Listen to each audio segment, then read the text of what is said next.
My Mahi English coaching academy में आप सबका फिर से एक बार स्वागत अभिनंदन करता हूँ। और मैं आपको आज के इस टॉपिक में रिमूव टू का प्रयोग हम करेंगे, जो कि कक्षा 10वीं एवं कक्षा 12वीं के लिए सबसे महत्वपूर्ण है और पेपर में यह आता ही है। दोनों प्रकार से, एक तो टू टू का प्रयोग आएगा या टू टू के स्थान पर सो दैट का, या सो दैट के स्थान पर टू टू का प्रयोग होता है। तो ये और दूसरी बात यह है कि रिमूव टू का प्रयोग जो है वह कंपटीशन एग्जाम के लिए भी आपको महत्वपूर्ण होगा। मैं कुछ टिप्स आपको देने जा रहा हूं जिससे कि आपको ये पूरी तरह से अच्छे से समझ में आ जाएगा। मेरे इस वीडियो को अंत तक देखें ताकि आपको ये अंडरस्टैंडिंग हो जाए कि मैंने किस प्रकार से आपको समझाया है। टू का शाब्दिक अर्थ क्या होता है? TW2 का शाब्दिक अर्थ जो होता है, टू का अर्थ होता है भी, और इस अर्थ में इसका प्रयोग नाउन या प्रोनाउन के बाद होता है,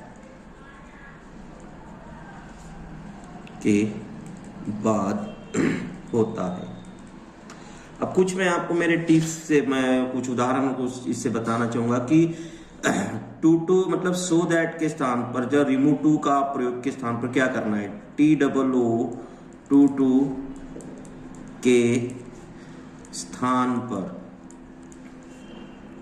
सो डैट डैश दैट का प्रयोग हमें करना है। दैट का प्रयोग जो कि यह 1 मार्क के लिए आता ही है, 1 मार्क आपके पेपर में। कक्षा 9वीं से लेकर 12वीं तक के जितने भी ग्रामेटिकल डायरेक्टेड है उसमें यह प्रश्न आपका होगा, दोनों तरीके से होगा। एक तो टू टू के स्थान पर होगा या सो दैट के स्थान पर।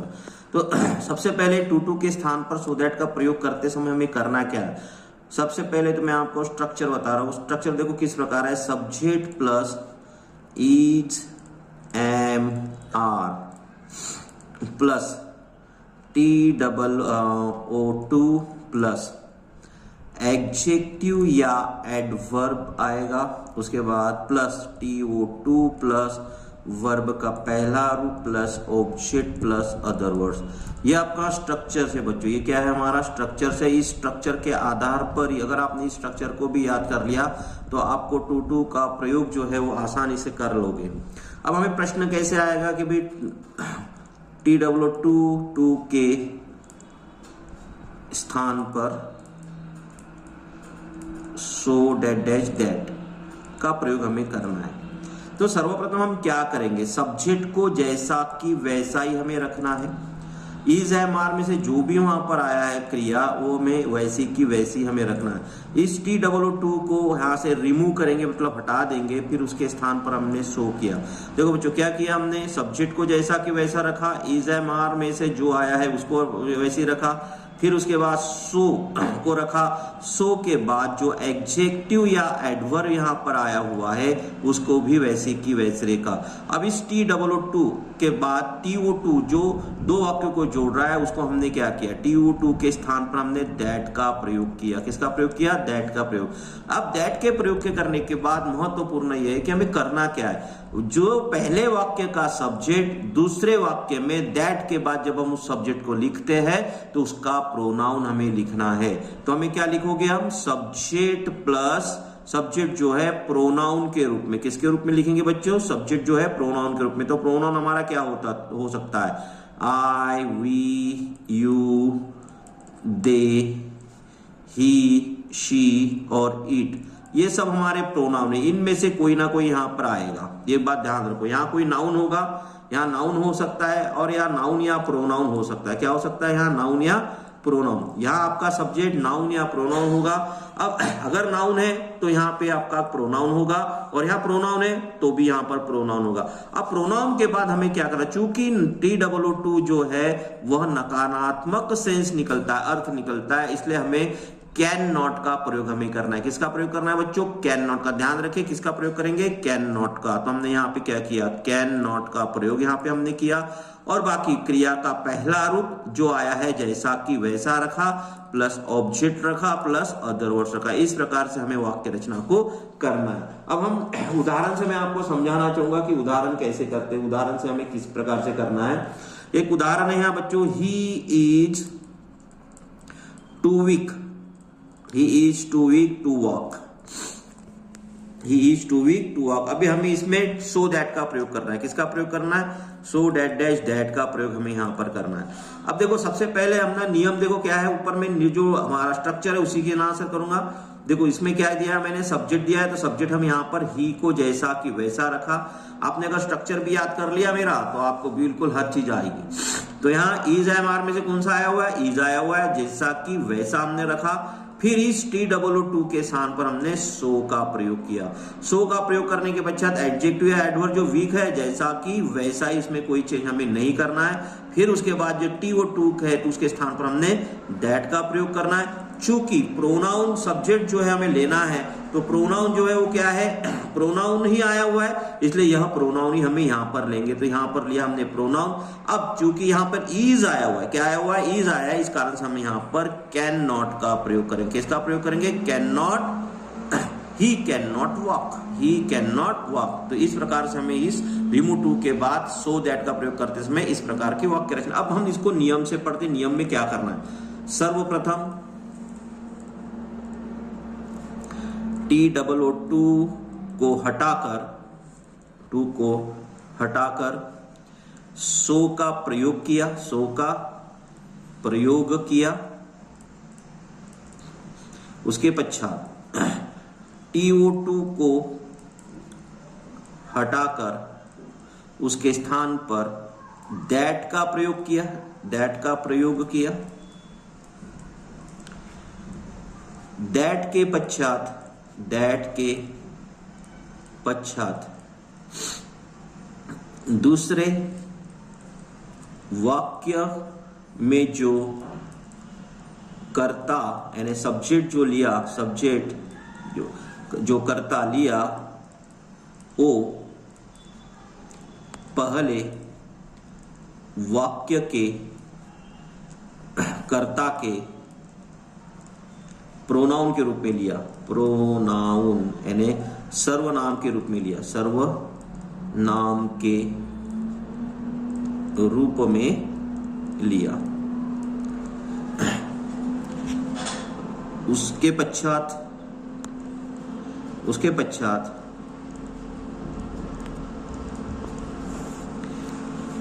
वाक्य वर्तमान काल में है, वर्तमान काल में है और वर्तमान काल में है और क्रिया इज एम आर आई है। तो हमने कैन नॉट का प्रयोग किया, कैन नॉट का प्रयोग किया। और यदि वाक्य भूतकाल का होता, भूतकाल का होता और क्रिया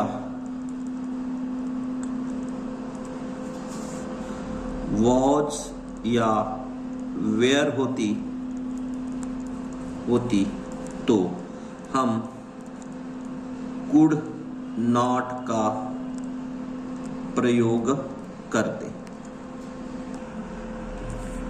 अंत में वाक्य में उपस्थित क्रिया का प्रथम रूप तथा कर्म को रखें। दूसरा, यदि मान लो स्ट्रक्चर इस प्रकार से आता है, वाक्य सब्जेक्ट प्लस वॉज या वेयर आया हुआ है और उसके बाद हमने TOO आया हुआ है प्लस TOO आया हुआ है और एडजेक्टिव या एडवर्ब यहां पर है प्लस TOO है प्लस वर्ब का पहला रूप है plus object plus other words. ये हमारा स्ट्रक्चर से। अब हमें यहाँ पर सो डैट डैश डैट का प्रयोग करना है। तो हमारा स्ट्रक्चर क्या बोलता है? सब्जेक्ट को जैसा कि वैसा, वॉज या वेयर में से जो भी क्रिया आई है जैसा कि वैसा। इस TOO के स्थान पर हमें सो का प्रयोग किया। उसके बाद एडजेक्टिव या एडवर्ब रखा, फिर उसके बाद हमने यहाँ पे दैट का प्रयोग किया। दैट का प्रयोग करने के पश्चात यहाँ पे सब्जेक्ट जो है वो प्रोनाउन के रूप में रखा।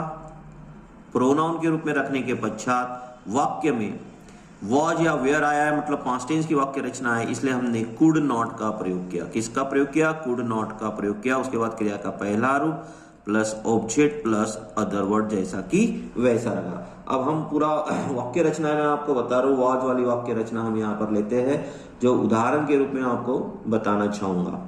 तो सबसे पहले तो मैं एक वाक्य और बताना चाहूंगा। यहाँ पे लिखा हुआ है he was, the news was too good. The news was too good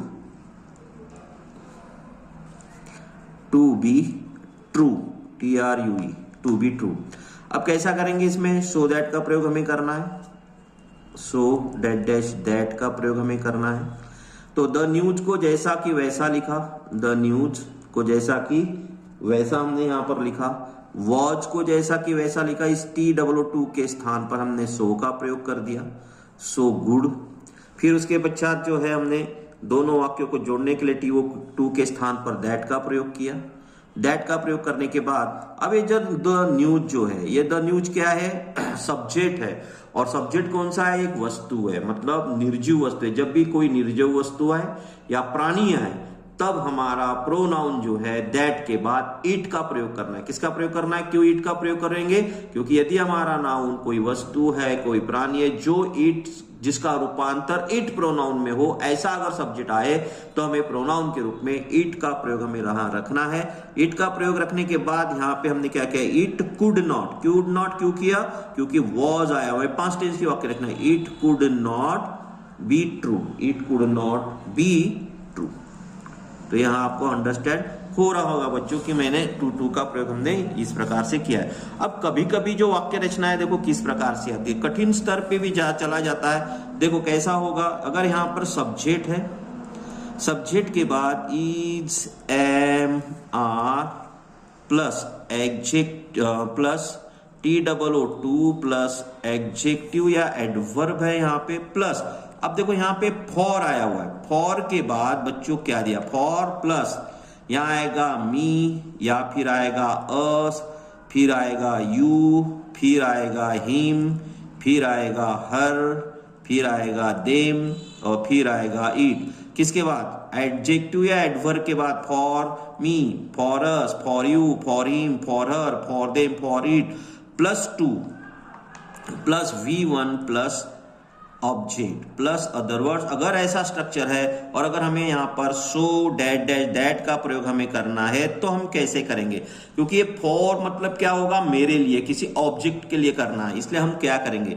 देख लो, सब्जेक्ट को जैसा कि वैसा ही लिखा हमने, सब्जेक्ट को जैसा कि वैसा लिखा, प्लस उसके बाद यहाँ पे इज, एम, आर में से जो भी आया उसको लिखा। फिर टू के स्थान पर, TOO के स्थान पर हमने यहाँ पर सो का प्रयोग यहाँ पर हमने किया।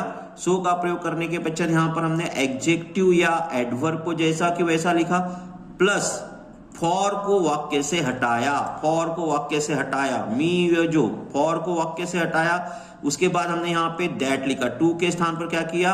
TO that. दैट के बाद हमें जो प्रोनाउन के रूप में सब्जेक्ट लिखना है, अब वो सब्जेक्ट के रूप में नहीं लिखेंगे, अब हम वो लिखेंगे जो यहाँ पर फॉर के बाद आया था। अगर मी आया है तो यहाँ पर हमने आई करना है, और यदि अस आया है तो पहला रूप वी होता है, यू का यू ही रहेगा। फिर उसके बाद हिम का ही करेंगे, हर का शी, देम का दे और इट का इट ही रहता है। उसके पश्चात जो है कैन नॉट का प्रयोग हम करेंगे। किसका प्रयोग करेंगे? कैन नॉट का प्रयोग किया, वर्ब का पहला रूप plus object plus other words.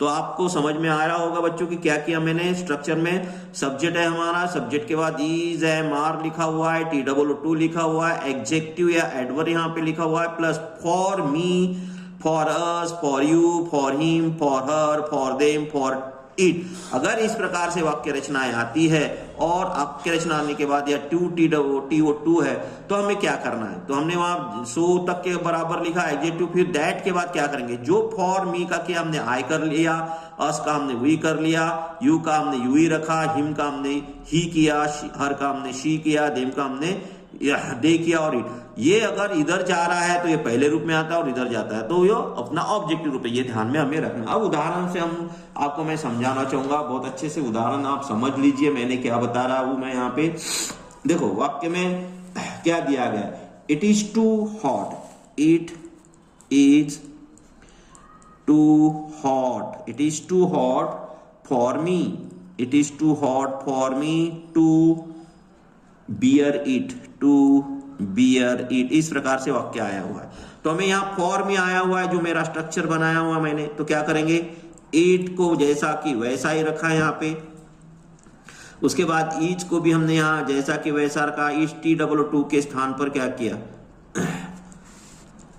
It is so, it is so hot, it is so hot for मी वाक्य से हटाया, फिर इस क्या किया TO2 का दैट लिखा। अब हमें क्या करना है, फॉर मी है तो क्योंकि हमने किसको, इट इज टू हॉट का किसके लिए, मेरे लिए गर्म था, मैं हूं तो मैं इधर क्या करूंगा फिर आई, तो मी का क्या होगा, I can not, can not क्यों लिखा ये आपको मैंने बताया पहले, I can not bear it, I can not bear it. तो इस प्रकार से जो है वाक्य फॉर मी फॉर अस वाला अगर आता है तो हमें इस प्रकार से वाक्य रचनाएं करना है। कुछ वाक्य ऐसे होते हैं बच्चों जहां पर हमें अर्थ लगाना पड़ेगा, अर्थ मतलब किस प्रकार से, वो वाक्य मैं बताना चाहूंगा आपको। यहां पे क्या लिखा है, he is too dull, he is too dull for ए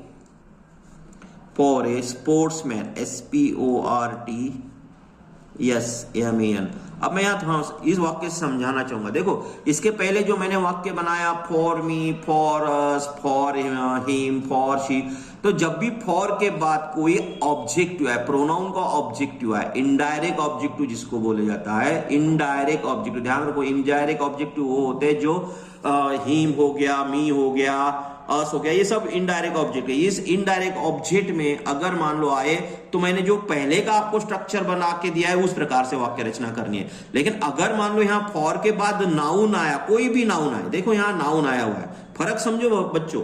इसके पहले मैंने आपको बताया कि प्रोनाउन आया, प्रोनाउन का ऑब्जेक्ट आया, आई का मी आया है ना, फॉर मी आया, फॉर अस आया, लेकिन यहां नाउन आया हुआ है। क्या आया हुआ है, नाउन आया हुआ है, नाउन ऑब्जेक्ट के रूप में नाउन आया। तब हमें किस प्रकार से वाक्य रचनाएं करना है, तब हमें इस प्रकार से वाक्य रचनाएं करना है बच्चों यहाँ पे कि किस प्रकार से वाक्य रचना है। ये देखो यहाँ पे ही को जैसा कि वैसे ही रखा, क्योंकि ये क्यों कौन रहा, he is too dull for a sportsman, मैं सामने वाले को बोल रहा हूं कि वो स्पोर्ट्समैन लायक नहीं है ना, इसलिए तो किस प्रकार से वाक्य होगा, he is so dull, he is so डल।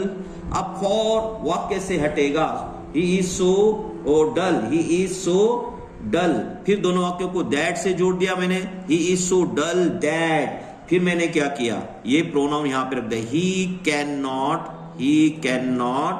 अब ही कैन नॉट और बी लगाना जरूरी है, ही can not be A sportsman, he can not be A sportsman. मैं और एक दो वाक्य आपको बना के देता हूं बच्चों ताकि आपको और समझ में आ जाए, यानी आपको थोड़ा सा ध्यान में आ जाए। जैसे मैंने यहां और वाक्य लिखा है, he is too innocent, he is too innocent for a leader, for a leader.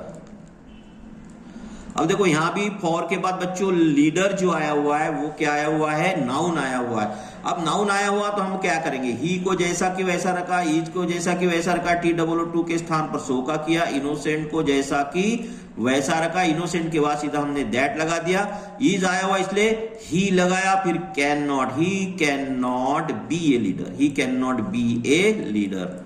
इस प्रकार से हमें, इस प्रकार से वाक्य रचनाओं को हमें करना है। आपको और समझ में आ रहा होगा बच्चों कि मैंने इस किस प्रकार से वाक्य रचना यहाँ पे आपको करवा के दे रहा हूँ। अभी कभी कभी जो वाक्य रचनाएं होती है कोई फॉर वाली हो गई, यहाँ पे बहुत सारी चीजें होती है। अब एक और मैं वाक्य बताना चाहूंगा आपको, यहाँ कभी कभी किस प्रकार से वाक्य रचनाएं आती है। एक और, अब इसी का उदाहरण एक और बता देता हूँ यहाँ पे, Ram is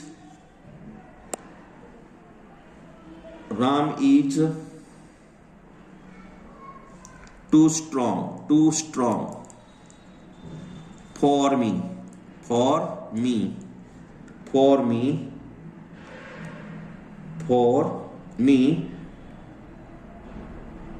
to match, for to match, to match.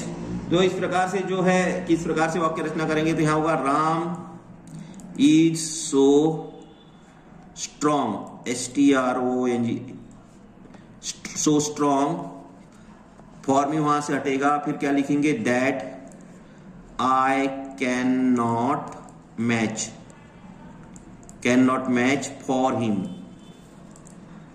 I can not match for him. हमने फॉर हिम क्यों लिखा, क्योंकि I can not match for him, हाँ मैं उससे मैच नहीं हो रहा हूं। कभी कभी इस प्रकार से भी हमें वाक्य रचनाएं करना होगा। अब एक और वाक्य रचना यहाँ पे थोड़ा सा समझ लेंगे आप कि कैसे करना है। ही इज, सबसे पहले एक वाक्य है इट इज टू कोल्ड, या अलग तरीके से वाक्य रचना बता रहा हूं मैं आपको, थोड़ा सा ध्यान रखेंगे आप किस प्रकार से है। It is too cold, it is too cold. आज मैं इस वाक्य रचना में अलग अलग प्रकार से वाक्य रचना बता के पूरा आपको यहां पर समझा के दूंगा। To go out, to go out. अब देखिए वाक्य रचना में क्या है, it is too cold to go out. अब यहाँ it is too cold, it is too cold मतलब आज बहुत ठंडी है, टू गो आउट मतलब ये किसके लिए, किसी मनुष्य के लिए, है ना। अब हम इसको वाक्य जब हम किसी के मनुष्य के लिए कर सकते हैं तो दो प्रकार से सब्जेक्ट हमें लिखना है। कैसे, ये तो हमें लिख लिया इट इज, देखो यहां ध्यान रखो, इट इज टू के स्थान पर सो कर दिया, it is so cold, it is so cold that. अब ये बोल रहा है किसी मनुष्य को, तो हम लिख सकते हैं one can not go out, one can not go out, one can not go out. तो इस प्रकार वाक्य में वन का प्रयोग हमें करना है, किसका, क्योंकि यहां पे क्या दिया, किसी वस्तु को दिया गया है, इट दिया गया है, वो किसको दिया, बोला गया है, किसी मनुष्य को बोला गया है। तो मनुष्य वन मतलब कोई भी हो सकता है, तुम हो सकते हैं, मैं हो सकता है, कोई भी हो सकता है, इसलिए मैंने वन का प्रयोग किया। अब वन की जगह हम वी भी कर सकते हैं, जैसे यहाँ पे, और एक वाक्य पुनः बता रहा हूं मैं यहाँ पे, तो यहां लिखो, यहां अगर मैंने लिखा it is so cold, it is so cold that, अब हमने यहां वन की जगह वी कर दिया, we can not go out, we can not go out. यहां कैन का प्रयोग, कैन का स्पेलिंग थोड़ा सा दुरुस्त कर लेने का। तो इस प्रकार से बहुत सारे ऐसी जो वाक्य रचनाएं होती है, आपको टू टू के स्थान पर जो है सो दैट का प्रयोग हमने यहां पर आपको बताया। इस प्रकार से जितने भी वाक्य रचनाएं आपके आए तो आप कृपया उसको बहुत अच्छे से कर लीजिए। एक और मैं वाक्य पर यहां बताना चाहूंगा, Mohan is too slow, Mohan is too slow to win the race, to win the race, to win the race. अब देखो क्या है, मोहन को जैसा कि वैसा रख दिया हमने, मोहन इज, TW2 के स्थान पर क्या किया, सो का प्रयोग, फिर स्लो लिखा, सो स्लो, टू के स्थान पर दैट का प्रयोग किया। अब यहां मोहन क्या है, प्रोनाउन है नाउन के रूप में, तो नाउन का क्या होगा, मोहन का ही होगा, क्या होगा यहाँ, ही। तो क्या लिखा मैंने, प्रोनाउन ही लिखा। इज आया हुआ प्रेजेंट टेंस की वाक्य रचना, इसलिए can, he can not win the race, he can not win the race. इस प्रकार से जो है वाक्य रचनाएं हमें समझ में आ सकते हैं या हम इसको कर सकते हो। तो इस प्रकार से आपको मेरा ये जो टू का प्रयोग है यहां पर आपको समझ में आया होगा। मेरे इस चैनल को आप सब्सक्राइब कीजिए, इस चैनल को आप आगे बढ़ाइए, फॉरवर्ड कीजिए, ताकि मैं आपको ऐसे ही नए नए वीडियो आपके समक्ष ला सकूं और आपको नॉलेज दे सकूं कि आज अभी क्योंकि परीक्षा नजदीक है और परीक्षा नजदीक होने के कारण जितना भी इंपॉर्टेंट ग्रामर्स है मैं आने वाली वीडियो में आपके समक्ष एक एक करके स्लो करके आपको अंडरस्टैंड कराऊंगा, ताकि आपके ग्रामेटिकल पार्ट में बहुत अच्छे से आप कर लो। और इंपॉर्टेंट क्वेश्चंस भी मैं आपके लिए लेके आऊंगा, ताकि उस इंपॉर्टेंट क्वेश्चन आपको बहुत ईजी वे में, शॉर्टकट वे में आपको उसका नॉलेज आए और आप बहुत अच्छे से मार्क्स लो। और मेरे इस चैनल को सब्सक्राइब कीजिए, शेयर कीजिए। धन्यवाद।